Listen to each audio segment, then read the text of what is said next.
วัสดีค่ะพี่น้องคะคลิปนี้จะพาทำกล้วยจีบกล้วยยอดแบบละเอียดนะคะพี่น้องคะแบบละเอียดกับสียาวจังหน่อยนะคะพี่น้องประมาณ2 นาทีเนาะค่ะสิตัดต่อมาเร็วที่สุดอันนี้ประชาซ้อนใบตอง3 ใบในการทำม้วนกล้วยก่อนหลายคนก็จะมาคือว่าเฮ็ดกล้วยจี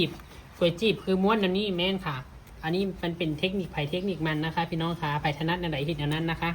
อันนี้คือการทำกล้วยจีบค่ะเย็บลงไปเลยเย็บลงไปเสร็จกรรไกรตัดต่ำๆนี่ประมาณนี้นะคะอันนี้ก็ย้ำลงไปอีกไม่ต้องกลัวว่าจะเห็นรอยสเตปเปอร์รอยอย่างเด้อพี่น้องตัดออกอีกก่อน ให้มันกว้างๆให้สเตปเปอร์นี่ลงได้นะคะพี่น้องคะได้กล้วยแบบนี้แล้วหลังจากนั้นให้เราพับอย่างนี้ค่ะพี่น้องพับเขาเลยพับอย่างนี้แหละนี่นิบไว้ก่อนนี่ค่ะพับแล้วก็นิบไว้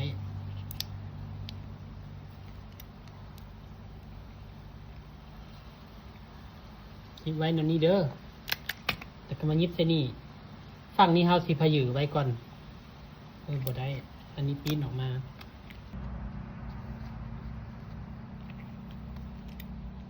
นี่ค่ะยิบแบบนี้3 อันจัก3 อันนะคะเราสิมาเรียงไว้ก่อนเรียงลงไปนั่นนี่อันนี้เฮาสิปล่อยก่อนเฮาสิบ่ฟ้าวเฮ็ดหยังนะคะพี่น้องคะเฮาสิยิบทางเทิงหน่อยนึงเวลายิบทางเทิงนี่สอดเข้าไปในนี่สอดเข้าไปในหูนี่เลยเด้ออันนี้นี่เหลือไว้เห็นอย่างเดี๋ยวพี่น้องจะเข้าใจว่าเป็นอย่างพระชาจังเหลือนั้นไว้เวลาพับใบตองนี่เขาพับไปทางใดเห็นไปทางนั้นค่ะถ้าเวียนซ้ายกับไปทางซ้ายถ้าเวียนขวากับไปทางขวาเวลาเขายิบกล้วยจีบนี่ให้มันไปตามรูปกล้วยที่เขาพับเลยค่ะนี่สอดเข้าไปแล้วก็ยิบถ้าบางทีเขายิบยากเขาก็ตัดออกมันยาวโพดตัดออกแต่ก็เลี้ยงไปเรื่อยๆครับอันนี้เลี้ยงไปจนทั่วกล้วยหรือว่าจนอ้อมตัวกล้วยที่เขาเฮ็ดนะคะนี่เห็นบ่เขาก็เฉียงไปลักษณะแนวนี้แหละค่ะนี่มันใกล้สิจุกันกับอันแรกแล้วพี่น้องเห็นบ่นี่มันใกล้สิจุกันแล้วพัชชาเหลือตัวนี้ไว้เพื่อจะซ้อนกีบสุดท้ายนะคะนี่เหลือไว้เพื่อจะซ้อนกีบสุดท้ายเข้ามาถ้าเราบ่เหลือไว้เวลามันเซตหรือว่ามันครบรอบกันนี่มันสิบ่จอดนะคะนี่พอสุดท้ายมาจุตัวนี้ที่เราเหลือไว้เงืองๆนี่เราก็ดึงเข้ามาเห็นบ่คะ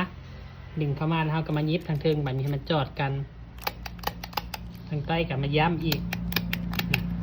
ตัวใดแม่นโบแน่นเราก็มาย้ำทางใต้นะโบงามกระย่าหินสเตปเปอร์กระย่าพี่น้องคะเพราะว่าเราสิปุ๊กปิดอยู่เดี๋ยวเรากับสิตุ๊บสิแต่งอยู่นะหลังจากเขาได้กล้วยจีบแบบนั้นแล้วต่อไปก็ให้เฮ็ดกล้วยธรรมดาซ้อนใบตอง2-3 ใบสวมและซอสใส่เบิ่ง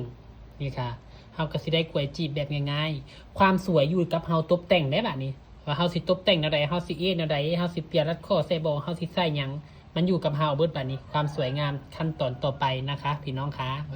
อันนี้คือการทำกล้วยแบบง่ายๆเอามาให้เบิ่งค่ะกล้วยจีบแบบง่ายๆเดี๋ยวพัชชาจะตกแต่งแล้วค่อยมาเบิ่งกันคลิปต่อไปเนาะค่ะสวัสดีค่ะพี่น้องคะตอนนี้กำลังพับกีบจะเอาไปแต่งยอดกล้วยนะคะการพับกีบไปแต่งยอดกล้วยนี่มันขึ้นอยู่กับเฮาได้ว่าสิแต่งแนวใด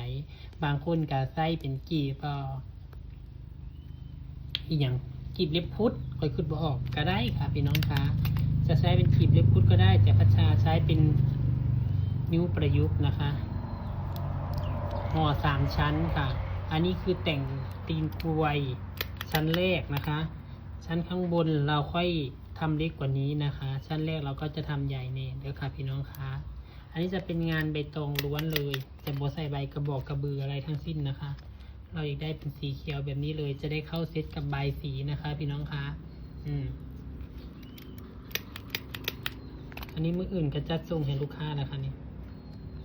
พร้อมกับช่อใบสีนั่นแหละค่ะเมื่อคืนวัดซีดให้มันแล้วบ่ไหวเมื่อยก็เลยขึ้นไปนอนก่อนค่ะเพราะว่าตอนมื้อนี้มันต้องได้ตื่นแต่เช้านะก็เลยขึ้นไปนอนเร็วเนี่ยเมื่อคืนนี้นอน5 ทุ่มก็เลยว่าเมื่ออื่นจะสิเฮ็ดดอกยอดกล้วยพอได้ถ่ายคลิปให้พี่น้องได้เบิ่งนำว่าสั้นกับบ่มีแนวถ่ายพี่น้องคะช่วงนี้ก็จะเงียบอยู่คือการหางานก็ได้เพราะว่ามันใกล้จะเข้าพรรษาแล้วค่ะพี่น้องคะนิ้วประยุกต์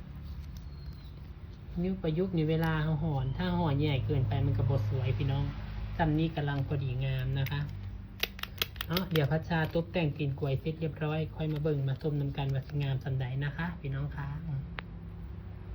สวัสดีค่ะ อันนี้จะมาแต่งกล้วยจีบด้วยค่ะบัดนี้พี่น้องคะแต่งกล้วยจีบเย็บเข้าไปแบบนี้บางคนก็จะว่ากล้วยจีบคือสั้นแท้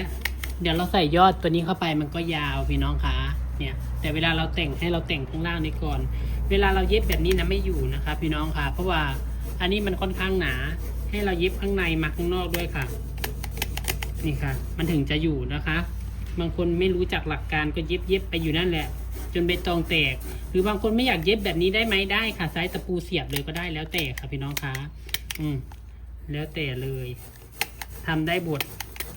ถ้าเย็บแบบนี้ก็ได้ค่ะนอกในนี่แน่นเพราะว่าเดี๋ยวเราต้องเปียรัดข้อใส่อีกนะพอเขาเปียรัดข้อใส่เข้าไปมันก็จะปิดรอยสเตปเปอร์รอย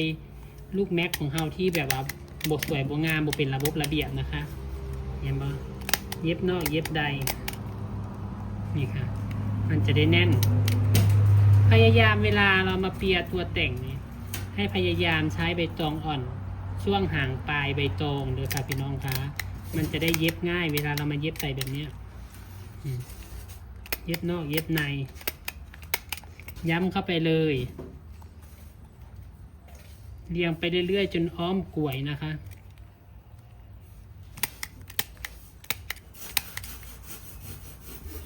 ถ้าเราหู้หลักการแล้วมันก็จะง่ายค่ะพี่น้องคะถามว่าใช้ตะปูได้ไหมก็ได้เหมือนกันแต่พัชชากลัวว่าตะปูมันจะแทงมือลูกค้าเผื่อบางคนเขาไม่รู้นะแล้วมือจับเข้าไปแต่ในความรู้สึกของพัชชานะสเตปเปอร์นะแน่นกว่านะคะพี่น้องคะแน่นกว่าก็เรียงไปเรื่อยๆเลยทำกล้วยนี่ทำกล้วยจีบสวยแต่แต่งไม่สวยมันก็ไม่สวยนะพี่น้องการแต่งกล้วยจีบเนี่ยก็สำคัญค่ะจะสวยไม่สวยก็อยู่กับเราแต่งนะคะก็จะมีเสียงกวักๆก้ากรบกวนในเด้อพี่น้องแฟนพัชชาเก่าโฟมค่ะตัดโฟมให้ลูกค้าเล่งเห็ดให้ลูกค้าออเดอร์มันเข้ามาหลายระยะเห็ดบท่วงบทันนะแต่อีกอย่างใกล้เข้าพรรษาแล้วลูกค้าสั่งโฟม9 ชั้นมากระหากระเด็ดตัดเด้อคุณแม่เบิ่งคลิปอยู่กระไดฝนตกบ่มีห้องมองสิตัดค่ะฝนตกเหมือนพายุเข้ากระเลยกระเด็ดตัดมีโฟม7 ชั้นโฟม9 ชั้นโฟม3 ชั้นโฟม5 ชั้นนะคะกำลังตัดอยู่ผู้ตัดผู้เดียวและแฟนเป็นคนตัดพัชชานะก็มีเวียของพัชชานะคะพี่น้องติดแล้วแหละเดี๋ยวเขาใส่รัดข้อแล้วเขาแต่งกล้วยแล้วก็สิงามค่ะอันนี้พัชชามาบอกเทคนิคการติดกาบเข้าไปเห็นบ่เขาย้ำบนแน่นเขาก็ย้ำข้างในเห็นบ่นี่ข้างในมีตะหอยแม็กเพราะว่าเขาย้ำนอกย้ำในบ่ต้องย้านว่าจะบนแน่นนะคะพี่น้องคะเอาเลยจะมาเบิ่งนำกันเป็นเวลาพัชชาแต่งกล้วยแล้วคุณละค่ะพี่น้องคะตอนนี้กำลังเปียรัดข้อพี่น้องคะเปียรัดข้อกับย่านพี่น้องเบื่ออยู่มาให้เบิ่งหลายตัวหลายคลิปเนาะค่ะบางคนพยายามบอกว่าเปียรัดข้อให้ตรงกลางนี่ชนกันมันจะได้สวยมันบ่แม่นนะคะพี่น้องคะความสวยมันสวยคนละแบบมันแล้วแต่คนชอบจะเอาชนกันจนชิดเลยก็ได้ไม่เอาชิดก็ได้ค่ะแต่ที่พัชชาเปียแบบนี้พัชชาอยากให้เห็นรายละเอียด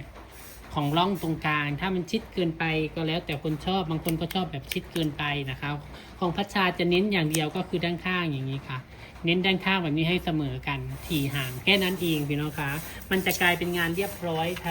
ขึ้นมาทันทีนะคะพี่น้องคะสเตปเปอร์ปากกว้างใส่ลูกด้วย2 แถวไส้ดีแท้ไส้ดีว่าบางคนก็ยังบดเสื้อพัชชาว่าไส้ดีอะไรบพัชชาไส้ดีดีค่ะบริตัวบริต้มถ้าพัชชาไส้บดีทำบได้ขายดีปานนี้พี่น้องคะว่าความจริงเลยบางคนนะซื้อไปละไปวัดไปว่าหมู่ไส้นำหมู่ก็อยากได้ก็มาสร้างให้หมู่อีกนะคะพี่น้องคะเปลี่ยนและข้อนี่ใช่มันงามได้ดังใจเฮาเป๊ะเลยนี่บ่ได้เด้อพี่น้องเด้อต้องใช้ประสบการณ์สอนเฮาต้องเฮ็ดไปเรื่อยๆค่ะมันจังสีได้ค่ะพี่น้องค่ะฝึกฝนไปเรื่อยคลิปก็จะมีเสียงแทรกซ้อนเนี่ยเด้อเสียงเก่าโฟมแฟนกะเล้งเก่าโฟมตอนนี้ฝนกระตกริมหน้าตากฝนเก่าคว้าอยู่พี่น้องยังว่าช่วงนี้หน้าฝนเฮ็ดงานกันยากเฮาบ่มีแบบว่าห้องหรือว่าเป็นโรงใหญ่ๆถ้าเป็นห้องกับบ่ได้เก่าโฟมนะเพราะว่าหยัง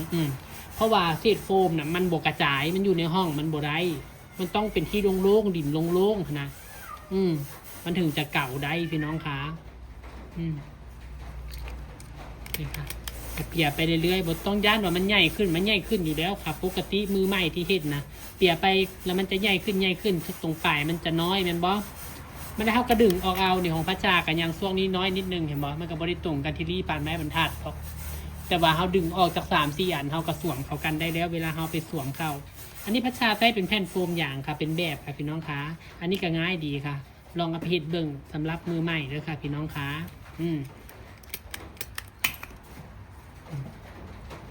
เปียไปเรื่อยๆใจเย็นๆพอเขาฮู้จักหลักการฮู้จักวิธีฮู้จักเทคนิคแล้วมันก็จะบ่แม่นเรื่องยากแรกๆเขาเฮ็ดเนี่ยมันก็จะเป็นเรื่องยากเพราะเขายังบ่ฮู้จักหลักการเขายังบ่ฮู้จักเทคนิคค่ะพี่น้องคะเห็นบ่เนี่ยเปียมันตรงกันนี่ช่องไฟที่ห่างนะคะให้เสมอกันเนี่ยตรงกลางบ่จำเป็นต้องชิดกันเพราะเขาต้องการที่จะโชว์รอยเปียอยู่แล้วพี่น้องคะเอาสวัสดีค่ะตอนนี้ยอดกลวยของเราก็เสร็จเรียบร้อยค่ะอันนี้กลวยจีบนะคะเป็นกลวยยอดแบบประยุกต์ค่ะพี่น้องคะเป็นสีเขียวล้วนเลยนะคะพี่น้องอันนี้ผู้ลูกค้าจะไปใส่ยอดใบสี3 ชั้นนะคะสำหรับคนชอบยาวอาจจะคิดว่ากลวยนี้มันไม่สูงนะคะอันนี้พัชชาทำเผื่อเราเสียบดอกไม้ตัวยอดมันก็จะสูงขึ้นไปอีกนะคะพี่น้องคะเพราะกลวยมันยาวเกินไปมันก็ไม่สวยนะเป็นยังไงเจ้าค่ะพี่น้องสวยงามถูกอกถูกใจอยู่บ่ค่ะหากดูแล้วชื่นชอบในผลงานนะคะพี่น้องพัชชาฝากพี่น้องกดแชร์พัชชาด้วยนะคะพี่น้องคะ